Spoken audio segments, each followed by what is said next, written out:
नमस्कार, स्वदेश न्यूज की खास पेशकश देख रहे हैं आप। आपके साथ मैं हूं प्रशंसा। मध्य प्रदेश में ओबीसी वर्ग को 27% आरक्षण देने का मामला पिछले 6 साल से कोर्ट में लंबित है। इसे सुलझाने के लिए मुख्यमंत्री डॉक्टर मोहन यादव ने आज सर्वदलीय बैठक बुलाई थी। मुख्यमंत्री निवास में आयोजित इस बैठक में कांग्रेस, आम आदमी party, Samajwadi party, communist party समेत सभी राजनीतिक दलों के नेता शामिल हुए। सभी ने प्रदेश में ओबीसी आरक्षण लागू करने के समर्थन में एक संकल्प पारित किया है। बैठक के बाद मुख्यमंत्री डॉक्टर मोहन यादव ने कहा है कि सभी दल चाहते हैं कि सुप्रीम कोर्ट में चल रहे इस मामले पर फैसला आए। सभी याचिकाओं की सुनवाई में शामिल हो रहे वकील एक फोरम पर आकर प्रदेश के ओबीसी वर्ग के हित में कार्य करेंगे।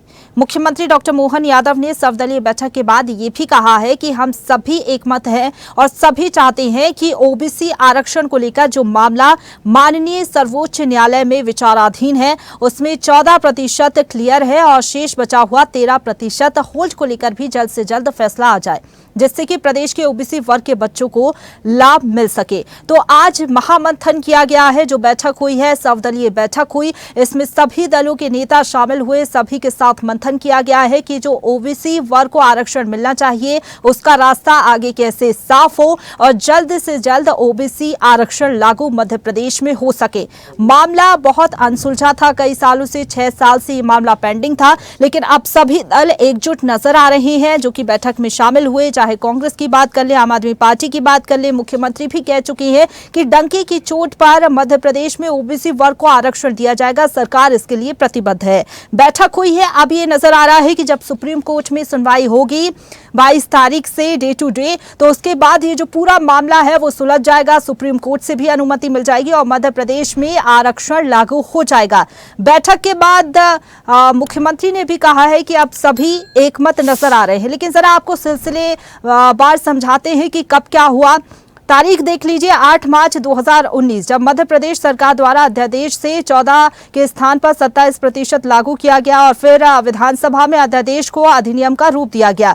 24 दिसंबर 2019 को शासन द्वारा नया रोस्टर भी जारी किया गया। इसके बाद मामला आगे बढ़ा। 19 मार्च 2019 को हाईकोर्ट द्वारा मेडिकल कॉलेजों में प्रवेश न देने का आदेश दे दिया गया, यानी कि हाईकोर्ट के द्वारा स्टे लगा दिया गया। 14% से अधिक आरक्षण न देने का आदेश दे दिया गया हाईकोर्ट की तरफ से।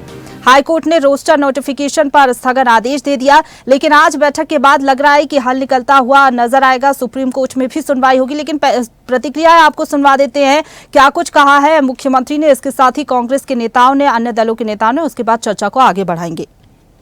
सरकार द्वारा आज ये सर्वदलीय बैठक हमारी बुलाई गई थी, जिसमें भारतीय कम्युनिस्ट पार्टी, आप पार्टी, समाजवादी पार्टी, भारतीय इंडियन कांग्रेस, भारतीय जनता पार्टी, हमने सब ने मिलकर के हमारे राज्य के ओबीसी वर्ग के आरक्षण को लेकर के जो सुप्रीम कोर्ट में प्रकरण चल रहा है, जैसा कि हम सबकी भावना है, ये चलने वाले कोर्ट के स्टे पर चूँकि कांग्रेस भी और बाकी अपोजिशन पार्टी भी और भारतीय जनता पार्टी भी सबने अपनी विधानसभा में भी इस बात को स्पष्टता के साथ रखा था कि 27% आरक्षण देने में हम यूनानिमस तैयार हैं। तो चूँकि कोर्ट में अलग अलग वकील लड़ रहे हैं, अलग अलग प्रकार से प्रकरण है, लेकिन चूँकि सुप्रीम माननीय न्यायालय ने एक निर्णय लिया कि वो 22 सितंबर से डे टू डे की इसकी हियरिंग करेंगे। ऐसे में डे टू डे की हियरिंग करने में हमारे सब वकीलों का भी मत इकट्ठा आए या वो वकील बैठ करके डिसाइड कर ले कि क्या हो सकता है, वो उस तरह से अपनी लाइन बनाए। हम सब मिलकर के हमारे जो विधानसभाओं के अंदर अलग अलग हमने सबने अपनी बात का समर्थन दिया था, उसी बात के लिए दोबारा आज हम सब बैठे भी हैं और एक सर्वदलीय संकल्प हमने भी पारित किया है, जिसके आधार पर ये ओबीसी आरक्षण देने के लिए एकजुटता एक फोरम पर आए और इसी में विधायिका, न्यायपालिका, कार्यपालिका सम्मिलित रहे। इसके क्रियान्वित करने के समय के प्रयास करेंगे और इससे जुड़े वकीलों को 10 सितंबर के पहले सभी सामूहिक रूप से बैठ करके बात कर ले, क्योंकि ये बात सही है कि जो हमारे होल्ड ये जो 14 और 13% के अभ्यर्थियों का प्रकरण चला है, तो 14% क्लियर हुए लेकिन 13% पेंडिंग है। अगर माननीय न्यायालय जल्दी से इसका निराकरण करेगी तो हम सब चाहते हैं कि जल्दी से जल्दी 13% जो बचे हुए विद्यार्थी हैं जिनकी एज लिमिट से भी बाहर हो रहा है, उनको भी इसका लाभ मिल जाए, वो सब नौकरी में लगे। कुल मिलाकर के कई विभागों में जिनमें आरक्षण नहीं था वह भर्ती भी करी है, लेकिन अभी जो एक भी बच्चा बचने नहीं पाया, ये सभी दलों की भावना है और सभी दलों की भावना के आधार पर हमने आज बैठकर निर्णय लिया। तो चूंकि ये स्वागत योग्य है कि वकीलों को एक जगह बैठ के एक साथ मिल के अगर कोई बात ऐसी होती है जिससे आरक्षण ओबीसी का जल्दी से लागू हो जाए तो ये पॉजिटिविटी है, पर ये भी हमें संज्ञान में रखना चाहिए कि कोर्ट ने 3, 4, 5 तारीखों में लगातार सुप्रीम कोर्ट ने ये कहा है कि आपको किसने रोका है कानून लागू करने से, 6 साल से आप लोग क्या कर रहे थे, और अलग अलग तरह के और भी आर्गुमेंट हुए हैं। तो स्वाभाविक है कि सर्वदलीय मीटिंग में नीति है कि कानून लागू होना चाहिए, और जो 6 साल से जिन लोगों ने रोका उसको पनिशमेंट भी मिलना चाहिए, जिन अधिकारियों और वकीलों ने इसमें गुमराह किया उनको भी, चूँकि सरकार का 100 करोड़ रुपए से ज़्यादा आसपास वकीलों के लगे हैं, तो ये भी आखिर जनता का पैसा है, तो इस पर भी बात होनी चाहिए। तो ये पार्टी लाइन से ऊपर उठकर एक सोच है कि आरक्षण लागू होना चाहिए, मैं इसको स्वागत योग्य मानता हूँ। आज की बैठक में माननीय मुख्यमंत्री जी ने ये कहा है कि आप जो 2-4 विधि के जानकार हैं और जो इस मामले को हैंडल कर रहे हैं, महाधिवक्ता के साथ बैठ के आप लोग इसमें सॉल्यूशन निकालिए। आज तो देखिए, आज महामंथन हुआ है, ओबीसी को आरक्षण कैसे मिले 27%, इसको लेकर मंथन किया गया, सर्वदलीय बैठक, और पहली बार ऐसा हुआ है कि जो सभी दल हैं किसी मुद्दे पर एकजुट नजर आ रहे हैं। मामला बहुत सालों से पेंडिंग है, 6 सालों से लगातार सरकार ने भी कोशिश की कि कैसे ओबीसी वर्ग को 27% आरक्षण मिल सके और जो रुकी हुई नियुक्ति है वो हो सके, लेकिन अब जो रास्ता है लगभग साफ होता हुआ नजर आ रहा है। इसी पर चर्चा को आगे बढ़ाएंगे। हमारे साथ बीजेपी का पक्ष रखने के लिए बीजेपी प्रवक्ता अजय धबले जी जुड़ गए हैं। अजय जी, बहुत स्वागत है आपका स्वदेश न्यूज पर। इसके साथ ही हमारे साथ जुड़ गए हैं कांग्रेस प्रवक्ता धर्मेंद्र शर्मा जी। धर्मेंद्र जी, आपका भी बहुत स्वागत है। वरिष्ठ पत्रकार रमेश शर्मा जी हमारे साथ जुड़ गए हैं। सर, आपका भी बहुत स्वागत है। सबसे पहले अजय जी, आपसे ही शुरुआत करना चाहूंगी। मुझे लगता है पहला ऐसा कोई मामला है जिसमें सभी दल एक साथ नजर आ रहे हैं, एकजुट नजर आ रहे हैं। आज बैठक हुई है, सारी जो पार्टियां हैं एकजुट नजर आई हैं। क्या लग रहा है, जितनी भी अड़चनें थी क्या अब वो दूर हो गई हैं? क्या रास्ता अब साफ हो गया है 27% ओबीसी आरक्षण का? प्रशिजा जी, पहली बात तो माननीय मुख्यमंत्री डॉक्टर मोहन यादव जी को धन्यवाद, क्योंकि वो बार बार ये स्पष्ट कर रहे थे कि मध्य प्रदेश की डॉक्टर मोहन यादव जी की सरकार या भारतीय जनता पार्टी की सरकार की स्पष्टता मंशा थी कि ओबीसी को जो 27% रिजर्वेशन की बात हम करते थे और प्रतिबद्धता के साथ में उसको लागू करने के लिए सभी दलों को एक प्लेटफॉर्म पे लाके एक कंसेंसस बनाने की बात।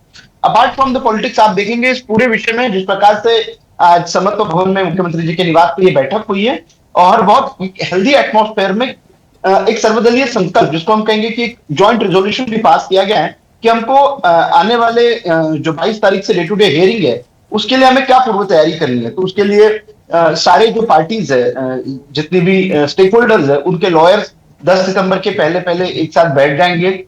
जो टू डू लिस्ट है उस टू डू लिस्ट पे काम हो जाएगा और किस मजबूती के साथ में हम ये पक्ष रख सके अपना माननीय सर्वोच्च न्यायालय के समक्ष, क्योंकि देखेंगे कि नंबर ऑफ पिटिशंस है जो हाईकोर्ट में चल रही थी, फिर ट्रांसफर पिटिशन हुई है सारी, लगभग 70 से अधिक पिटिशन ये सर्वोच्च न्यायालय गई, और ये पूरा का पूरा क्योंकि जुडिशियल ओवरलैपिंग के साथ साथ एक हम कहेंगे कि इशू में इतने सारे उसके हिंड्रेंसेस थे, तो उन हिंड्रेंसेस को एक कॉमन प्लेटफॉर्म पे बैठ के हम सुलझाएं, और जब पॉलिटिकल कंसेंसस बन जाता है किसी विषय को लेकर तो निश्चित तौर पे हम चाहेंगे कि पॉलिटिकल कंसेंसस के बाद में आप भ्रम उत्पन्न करने की स्थिति में नहीं रहते हो। सारी राजनीतिक दल ये प्रतिबद्धता के साथ में चाहती है कि 27% रिजर्वेशन ओबीसी को मिलना चाहिए। तो मुझे लगता है कि जब अब सारे पार्टीज के लॉयर भी एक साथ बैठेंगे और सर्वोच्च न्यायालय को ये कन्विंस करने में, सर्वोच्च न्यायालय को ये समझाने में सफल हो जाएंगे कि निश्चित रूप से मध्य प्रदेश में इसकी आवश्यकता क्यों है। तो हम ये बहुत अच्छा आज का मीटिंग का आउटपुट रहा, और निश्चित तौर पे अगली जो लॉयर्स की मीटिंग है और उसके बाद में जो भी डे टू डे हियरिंग 22 सितंबर के बाद में शुरू होगी है, उसमें भी किस प्रकार से हमारा मध्य प्रदेश सरकार का पक्ष, अफेक्टेड पार्टीज का पक्ष और सर्वोच्च न्यायालय का उसके ऊपर ऑब्जर्वेशन, तो कहीं ना कहीं हम लोग उस दिशा की ओर जा रहे हैं, जहां से 27% रिजर्वेशन को मध्य प्रदेश में इंश्योर कराएं। ठीक है धर्मेंद्र जी, क्योंकि कांग्रेस की तरफ से जीतू पटवारी और उमंग सिंघार खुद इस बैठक में शामिल हुए, विपक्ष भी एकजुट नजर आ रहा है। कांग्रेस तो लगातार पहले भी मांग कर रही थी कि ओबीसी आरक्षण लागू हो। अब आप लोग क्या सहमत नजर आ रहे हैं? क्योंकि सरकार की मंशा अब साफ नजर आ रही है और मुख्यमंत्री खुद ये कह चुके हैं कि डंके की चोट पर ओबीसी वर्ग को 27% आरक्षण मिलेगा। देखिए, मैं आपके माध्यम से भाजपा के नेताओं का एक बात कहकर स्वागत करता हूं कि विघ्नहर्ता श्री गणेश जी के आगमन से कम आपको बुद्धि आई। 6 साल पहले कमलनाथ जी की सरकार ने जो हमारे ओबीसी भाई बहनों को 27% आरक्षण देने का काम किया था, जिसे आप पिछले 6 साल से अटकाने लटकाने का काम कर रहे थे, कम से कम विघ्नहर्ता श्री गणेश जी की कृपा से आपको ये चेतना आई कि उन ओबीसी भाई बहनों को उनका हक दिया जाए। और इस ओर आपने एक कदम उठाया है, सब लोगों को बुलाकर, सब लोगों से बात कर कम से कम इस मंशा को जाहिर तो किया कि हाँ, जो कमलनाथ जी की सरकार ने 27% आरक्षण ओबीसी के भाई बहनों को दिया, वो मध्य प्रदेश के ओबीसी भाई बहनों को मिले। इतने समय से जो हमारे तमाम अभ्यर्थी ओबीसी के जो बेचारे आरक्षण के कारण नौकरी नहीं पा रहे थे, वो जो वंचित थे, उनको उसका लाभ मिले। हमारे पिछड़े समाज के तमाम सारे भाई बहन जो पिछले 6 साल से इस मांग को लगातार तमाम प्लेटफॉर्म पर उठा रहे थे, कांग्रेस पार्टी के भी तमाम नेता, हम सब इवन मीडिया के भी समस्त सम्मानित साथी इस बात को उठा रहे थे कि 27% आरक्षण जो ओबीसी का हक है, भाई संविधान में जिसकी जितनी भागीदारी उसकी उतनी हिस्सेदारी का एक क्लॉज है, तो उतना देना चाहिए। कमलनाथ जी की सरकार ने उसी मंशा को पूर्ण करते हुए आज से 6 साल पहले ओबीसी के भाई बहनों को आरक्षण दिया था। अब जो आरक्षण पहले ही दे चुके हैं हम लोग, 27% आरक्षण मध्य प्रदेश में पहले से ही लागू है। बाकायदा अध्यादेश लाकर विधानसभा में एक कानून बनाकर वह आरक्षण देने का काम किया गया। धर्मेंद्र जी, बात तो यहाँ पर ये आ रही थी ना, कानूनी दाव पेच के न्यायालय में जाकर लटकाने अटकाने का काम, देखिए उसको लटकाने अटकाने का काम 6 साल से बीजेपी की सरकार ने किया। इसका दोष तो इनके माथे पर सदैव रहेगा, लेकिन देर आए दुरुस्त आए, कम से कम इनको चेतना तो जागी कि अब वो देना है। देखिए, सुप्रीम कोर्ट ने कई बार अपनी फटकार के माध्यम से इनसे कहा कि हमने 27% आरक्षण पर रोक नहीं लगाई। आप बताइए किस कारण से ये अटका हुआ मामला, आप रिपोर्ट दाखिल नहीं कर रहे। इससे भी बड़ा उदाहरण आप देखिए, पीएससी ने किस प्रकार से अभी अपना हलफनामा दिया। इससे बड़ा शर्मनाक उदाहरण क्या होगा? तो भारतीय जनता पार्टी की सरकार और भारतीय जनता पार्टी के नेताओं को नहीं, मैं तो साधुवाद क्या देता लग रहा हूं है गणेश जी जो एफिडेविट दिया गया है एमपीपीएससी की तरफ से, गणेश जी की एफिडेविट को लेकर जो एक बात आप कह रहे हैं, हाँ, मैं गणेश जी की कृपा से इनको जो अकल आई है उसके लिए साधुवाद देता हूं कि अब ये जाकर हमारे ओबीसी के भाई बहनों को हक दिलाने की बात कर रहे हैं। और आज इन्होंने सर्वदलीय बैठक बुलाई, स्वागत योग्य कदम था। और पीएससी हो या इनके सरकारी जितने भी वकील हो, सब सरकार के अधीन है, तो सरकार के ही लोग उसको अटकाने लटकाने का काम कर रहे थे। ठीक है, ठीक है, ठीक है, आप जो ये बातें कह रहे हैं, ठीक है धर्मेंद्र जी, जवाब लेंगे। आप ये जो बातें कह रहे हैं, आरोप लगा रहे हैं, एक छोटी सी बात, जब न्यायालय में ये मामला गया तो 6 साल से पिछड़ा वर्ग आयोग की रिपोर्ट को न्यायालय में प्रस्तुत क्यों नहीं किया? वो आयोग तो मध्य प्रदेश सरकार के अधीन है। भाई, जो आरक्षण पहले से मध्य प्रदेश की सरकार, भले ही वो कांग्रेस की सरकार थी, कमलनाथ जी की सरकार थी, लेकिन थी तो मध्य प्रदेश की सरकार, उसने जो आरक्षण दे दिया उसका लाभ 6 साल से मध्य प्रदेश के हमारे ओबीसी भाई बहनों को मिलना चाहिए था। क्यों नहीं मिल रहा था? लेकिन अब कम से कम ये पॉजिटिव दिशा में, ठीक है, आपके आरोपों का जवाब लेंगे। ठीक है धर्मेंद्र जी, रमेश सर हमारे साथ जुड़े हुए हैं। सर, जिस तरीके से ओबीसी आरक्षण का ये जो मसला है, हमेशा हमने देखा है इस पूरे मामले को लेकर सियासत देखने को मिली और क्रेडिट लेने का एक जो होड़ रहती है वो हमेशा से ही देखने को मिली है। लेकिन अब अगर देखें तो पहली बार मुझे ऐसा लगता है कि कोई मामला है जिसको लेकर विपक्ष भी अब एकजुट नजर आ रहे हैं और विपक्षी दल भी ये कह रहे हैं कि हम भी साथ है सरकार के, ओबीसी को आरक्षण मिलना चाहिए 27%। क्या लग रहा है अब आपको कि जो ओबीसी आरक्षण का जो रास्ता है अब वो पूरी तरह से साफ नजर आ रहा है? नहीं, निश्चित रूप से, क्योंकि दोनों दलों की एक संयुक्त बैठक हुई और इसमें मैं दोनों दलों की प्रशंसा करूंगा, मुख्यमंत्री मोहन यादव जी की भी, कि उन्होंने पहल की, सर्वदलीय बैठक की और उसी भावना के तहत विपक्ष के दल, कांग्रेस के लोग भी उसमें पहुंचे और फिर सर्वसम्मति इस मामले में फैसला हो गया। और मैं समझता हूं, जब भी कभी एक बात ध्यान रखिए, जब भी कभी भी राजनीतिक प्रतिद्वंदिता या राजनीतिक आरोप प्रत्यारोप होते हैं, उसका लाभ पूरा ब्यूरोक्रेसी उठाती है। ये जो अभी मामला अटका है, हालांकि ठीक है कि वो 15 महीने की सरकार रही कांग्रेस की, वो लंबे समय तक भाजपा की सरकार रही, लेकिन कहीं ना कहीं अटका जो मामला है वो ब्यूरोक्रेसी के ठीक से उसको प्रस्तुतिकरण ना करने, उसको टलाने के कारण, उसके कारण रुका है। तो मैं समझता हूं जब भी कोई जनहित का मुद्दा हो, उसको राजनीति से ऊपर उठ करके एकजुटता के साथ टैकल करना चाहिए, जिसकी की छवि आज हमको दिख रही है। अभी भी, बल्कि मैं तो ये भी कहूंगा, अभी पुरानी किसी बात पर बिना चर्चा किए हुए, पहले किसने गलती की, कांग्रेस ने गलती की कि भाजपा ने गलती की, राजनीति कौन कर रहा है, इस पर बिना चर्चा किए हुए भविष्य की योजना पर विचार करना चाहिए। जो पीछे हो गया है उसको तो कोई नहीं बदल सकता। ये भगवान कृष्ण ने गीता में भी कहा है, और द्रौपदी से जो उनका संवाद हुआ है वन में, तब भी उन्होंने कहा जो पीछे हो गया है उसको कोई नहीं बदल सकता। हमें भविष्य की रणनीति तैयार करनी। तो भविष्य की एक जो रणनीति तैयार हुई है कि 22 सितंबर के बाद वो कोर्ट से ये आग्रह करेंगे कि नियमित सुनवाई हो, मैं समझता हूं दोनों ही दलों को पूरी ताकत इस पर लगानी चाहिए कि नियमित सुनवाई हो और ये मामला शीघ्र निपट जाए, ताकि जो भी उसके हितग्राही हैं उनको समय पर लाभ मिल सके। फैसला हो जाने के बाद जिसको क्रेडिट लेना हो वो क्रेडिट ले ले, जिसका मुंह काला करना हो वो उसका मुंह काला करे। लेकिन जब तक ये प्रकरण अभी न्यायालय में है, फैसला नहीं आता है, एक दूसरे की तारीफ करें कि तुम अच्छे हो, वो कहें नहीं हम अच्छे नहीं, तुम ज्यादा अच्छे हो। एक दूसरे की तारीफ करें ताकि ये मामला जल्दी से निपटे। जी ठीक है अजय जी, जनता को इस चीज से लेना देना नहीं है। जो नियुक्तियां रुकी हुई हैं, जो युवा परेशान हो रहे हैं, उसको इससे लेना देना नहीं है कि कांग्रेस की वजह से ये हो पाया या फिर बीजेपी की वजह से ये हो पाया। सबसे बड़ी बात यही है कि ये जो अनसुलझा मामला है ये सुलझ जाए। आप डे टू डे जो हियरिंग होगी इसको लेकर क्या तैयारियां हैं आपकी? ठीक है अजय जी, आपसे मैं रिएक्शन लूंगी। हमारे साथ एडवोकेट वरुण ठाकुर जी जुड़ गए हैं सुप्रीम कोर्ट से।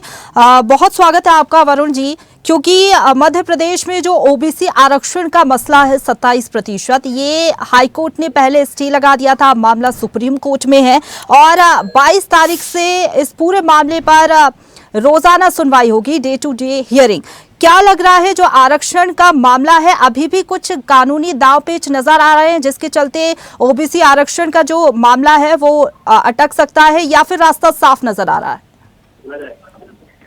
इस तरीके का कोई भी आदेश हाई कोर्ट के द्वारा और सुप्रीम कोर्ट के द्वारा नहीं लगाया गया है। कानून का कोई स्टे नहीं है। आज भी चाहे तो मध्य प्रदेश सरकार कानून को लागू कर सकती है और जो होल्ड पद है उनको अनहोल्ड कर सकती है। जो हवाला आज मीटिंग में दिया ही गया है कि एक शिवम गौतम का है जिसने रोस्टर की बात की है, तो रोस्टर अकेला ओबीसी के लिए नहीं होता, रोस्टर सभी वर्ग के लिए होता है और उस तरीके से रोस्टर तो पूरा स्टे अगर होता तो किसी तरीके के अपॉइंटमेंट नहीं होते। तो ये एक तरीके से एक गार्ड लिया जाता है, एक टेक्निकल बिंदु लिया जाता है और इस को रोकने की कोशिश की जाती है। आज भी कोर्ट ने पिछली हियरिंग में भी कहा था कि किसी भी तरीके की कोई ऐसे नहीं है, आपका मसला है आप लोग कर लीजिए। अभी पिछले दिनों Madhya Pradesh public service commission ने भी एक एफिडेविट फाइल किया और ये बड़े हुए रिजर्वेशन को रोकने की कोशिश की। तो ये कहीं ना कहीं सरकार की मंशा को दिखाता है कि इस कहे कुछ रही है, कर कुछ रही है और जनता में मैसेजिंग कुछ और देती है। लेकिन सर ये जो बात कही जा रही थी कि 50% से ज्यादा नहीं हो सकता आरक्षण, नियमों के खिलाफ है, ये क्या बात कही जा रही थी? से ज्यादा ऑलरेडी रिजर्वेशन है। 16% रिजर्वेशन एससी को है, 20% एससी को है, 14% ओबीसी को है और 10% ईडब्ल्यूएस को, तो 60% तो अभी भी है लागू। तो ये जो बात फैलाई जा रही है ये गलत है, तथ्यों के नहीं है। सरकार कह रही है कि हम सभी महाधिवक्ताओं से, अधिवक्ताओं से, खास पैनल से चर्चा करेंगे, टॉप ऑफ द टेबल को रिपोर्ट सौंपेंगे। फिर ऐसा क्यों कहा जा रहा है? क्या रिपोर्ट सौंपी जाएगी? और अगर सुप्रीम कोर्ट में अब जब सुनवाई होगी 22 तारीख से, तो इसका मतलब ये है कि अब सिर्फ सरकार के हाथ में है फैसला। ऑल पार्टी मीटिंग थी आज, सारी पार्टियों के रिप्रेजेंटेटिव आए हुए थे। आज चूंकि मामला लीगल था तो एडवोकेट जनरल के ऑफिस से तो एडवोकेट जनरल को आना चाहिए था या उनके रिप्रेजेंटेटिव को आना चाहिए था। दुर्भाग्य से कोई नहीं आया, तो ये जो मीटिंग हुई ये निरर्थक कह सकते हैं, क्योंकि ये कभी भी किसी पार्टी ने नहीं कहा है कि किसी तरीके की रिजर्वेशन को लागू न किया जाए। ठीक है वही चीज दोहराई गई। जी ठीक है सर, बहुत बड़ी बात आपने कही है। बहुत धन्यवाद आपका हमारे साथ जुड़ने के लिए, समय निकालने के लिए और चर्चा में शामिल होने के लिए। अजय जी बहुत बड़ी बात कह रहे हैं। वरुण जी, उन्होंने कहा कि सरकार की मंशा उजागर होती है, क्या कहेंगे? वो कह रहे हैं सुप्रीम कोर्ट में तो ऐसी कोई पेंडेंसी नहीं है, सुप्रीम कोर्ट की तरफ से तो हरी झंडी है। देखिए प्रशांत जी, मुझे लगता है यही जब पॉलिटिकल कंसेंसस बनाने की बात आती है तो जो डिफरेंट स्टेक होल्डर होते हैं, वरुण ठाकुर जी खुद उस मैटर की पैरवी कर रही है। जब पॉलिटिकल पार्टीज कंसेंसस बनाने का काम कर रही है, और अब मैंने शुरुआत में कहा था क्या पार्ट फ्रॉम द पॉलिटिक्स, आज भारतीय जनता पार्टी समर्थन में खड़ी है, कांग्रेस वहां पे, कांग्रेस के प्रदेश के अध्यक्ष थे, कांग्रेस के लीडर ऑफ अपोजिशन थे। तो मुझे लगता है कि इस पूरे विषय को फिर से भ्रम ना फैलाया जाए। जैसा कि मेरे मित्र धर्मेंद्र जी शुरुआत में कहा था कि भारतीय जनता पार्टी ने रिजर्वेशन को अटकाया, नहीं था। पहला जो स्टे आया था वो रोस्टर को लेके तत्कालीन मध्य प्रदेश के हाईकोर्ट ने दिया था, जो ऑर्डिनेंस पे आया था, जो जिसको कमलनाथ की सरकार ने लाई थी। तो मुझे लगता है ये जो पूरा का पूरा लीगल बैटल, इस पूरे लीगल बैटल को भ्रम से बाहर निकाल के हम अपनी अपनी राजनीति से, उसको राजनीतिक द्वेष से दूर रख के मध्य प्रदेश के ओबीसी वर्ग को 27% रिजर्वेशन दिलाने के लिए प्रतिबद्ध रहे। यही हमारा उद्देश्य होना चाहिए, ना कि पहले क्यों नहीं दिया, अब किसने दिया। और बहुत अच्छी बात रमेश शर्मानी जी कही थी कि राजनीतिक दल किसी एक विषय पे जनरली साथ में नहीं आते, लेकिन मध्य प्रदेश के ओबीसी के हक के लिए, उनके अधिकार के लिए यदि मध्य प्रदेश के राजनीतिक दल एक प्लेटफॉर्म पे आए हैं तो मुझे लगता है उसमें भी किंतु परंतु करके और फिर ठीक है धर्मेंद्र जी क्या कहना चाहते हैं? उद्देश्य उसको देखिए, जिस प्रकार से अभी सम्मानित अधिवक्ता साहब ने कहा वो बात यथार्थ है और सच है। किसी भी कोर्ट ने आरक्षण पर कोई रोक नहीं लगाई। जब कमलनाथ जी की सरकार ने ओबीसी के भाई बहनों को 27% आरक्षण दिया, उसके बाद 6 साल से ये सरकार नहीं, धर्मेंद्र जी हाईकोर्ट ने तो रोक लगाई थी ना, मध्य प्रदेश हाईकोर्ट ने भी रोक नहीं लगाई, हाईकोर्ट ने भी कोई रोक लगाई। अभी अधिवक्ता साहब ने जो कहा नहीं, वो सुप्रीम कोर्ट की बात कह रहे थे। उन्होंने केवल रोस्टर पर, सुनिए तथ्यात्मक बात, न्यायालय में जो बात चल रही है उसको ना तो आप झूठ बोल सकते ना हम झूठ बोल सकते, केवल रोस्टर पर रोक लगाई। और पिछले आदेश को अगर आप पढ़ेंगे उसमें भी न्यायालय ने यही कहा कि हमने आपके आरक्षण को नहीं रोका है, आप उसका लाभ दीजिए ओबीसी के भाई बहनों को। लेकिन जानबूझकर 6 साल तक ओबीसी के भाई बहनों को आरक्षण के लाभ से वंचित रखा गया। जिस आरक्षण को कमलनाथ जी की सरकार ने 27% आरक्षण को ओबीसी के भाई बहनों को देने का काम किया, 6 साल तक उनको लाभ नहीं मिला। अब इसका दोष देखिए, इसका दोष सदैव बीजेपी को मानना पड़ेगा। लेकिन मैं फिर भी स्वागत करता हूं, मैं फिर भी स्वागत करता हूं। ठीक है रमेश जी का एक मैं आखिरी रिएक्शन लेना चाहती हूँ। धर्मेंद्र जी समय की कमी है, सर आप क्या कहेंगे? जो वरुण जी कह रहे थे सुप्रीम कोर्ट के अधिवक्ता कि सुप्रीम कोर्ट ने कोई रोक नहीं लगाई है, हरी झंडी है सुप्रीम कोर्ट की तरफ से, तो क्या ये सरकार की मंशा पर भी सवाल खड़े करता है? आप क्या कहेंगे इसको लेकर? देखिए, कुल मिलाकर के वकील साहब ने जो बात कही है वो आधा सच कही है और कहीं ना कहीं किसी पूर्व से युक्त कही है उन्होंने बात। 10% जो रुका हुआ है, ठीक है कि इसमें सुप्रीम कोर्ट ने रोक नहीं लगाई, लेकिन 10% जो रुका हुआ है वो रोस्टर के कारण रुका हुआ है। दूसरा इसमें दो जो केवल रोस्टर पर रोक है शर्मा जी, आप वरिष्ठ पत्रकार हैं, आप पढ़ लीजिए न्यायालय के आदेश को, कहीं ना कहीं आप वकील के आदेश को गलत बता रहे हैं, वकील के बयान को गलत बता रहे हैं। और उसी के लिए मुझे आज बताइए, उसी के लिए आज बैठक हुई थी। और अगर बाय द वे ऐसा होता तो विपक्ष के लोग क्यों स्वागत करते उसका? तो विपक्ष ने भी अगर स्वागत इसलिए किया है कि कम से कम अब तो ओबीसी के भाई बहनों को लाभ मिले। नहीं ठीक है धर्मेंद्र जी, अब इस पर राजनीति करने का कुछ समय नहीं है। कोशिश यही है सरकार की भी, आप लोगों को भी साधुवाद देना चाहिए कि ठीक है जो ओबीसी वर्ग के युवा हैं जो इंतजार कर रहे हैं लंबे समय से, उनको आरक्षण मिल सके। बहुत धन्यवाद अजय जी आपका हमारे साथ जुड़ने के लिए, धर्मेंद्र जी आपका भी बहुत धन्यवाद, इसके साथ ही रमेश सर आपका भी बहुत धन्यवाद हमारे साथ जुड़ने के लिए। तो सरकार की कोशिश है कि जल्द से जल्द ओबीसी वर्ग के जो युवा है उनको 27% ओबीसी आरक्षण का जो मसला लटका हुआ था उनको आरक्षण मिल सके। और अब सुप्रीम कोर्ट में सुनवाई होगी 22 तारीख से नियमित इस पूरे मामले को लेकर। लेकिन चाहे कांग्रेस यहां पर आरोप लगा ले सरकार के ऊपर, आरोप प्रत्यारोप से आम जनता का कोई लेना देना नहीं है। युवा वर्ग तो यही चाहता है कि उनको जल्द से जल्द आरक्षण का जो लाभ है वो मिल सके। हालांकि जब सुनवाई होगी उसके बाद देखना होगा कि कोर्ट की तरफ से, सुप्रीम कोर्ट की तरफ से क्या फैसला सुनाया जाता है और कितने जल्दी जो आरक्षण का लाभ है वो युवा वर्ग को मिल पाता है। फिलहाल के लिए इतना ही। तमाम बड़ी खबरों के लिए आप देखते रहिए स्वदेश न्यूज, सबसे पहले देश। ताजा खबरों के लिए लाइक, फॉलो और YouTube पर सब्सक्राइब कर बेल आइकन दबाएं। साथ ही ताजा अपडेट्स के लिए स्वदेशलाइव.com पर विजिट करें।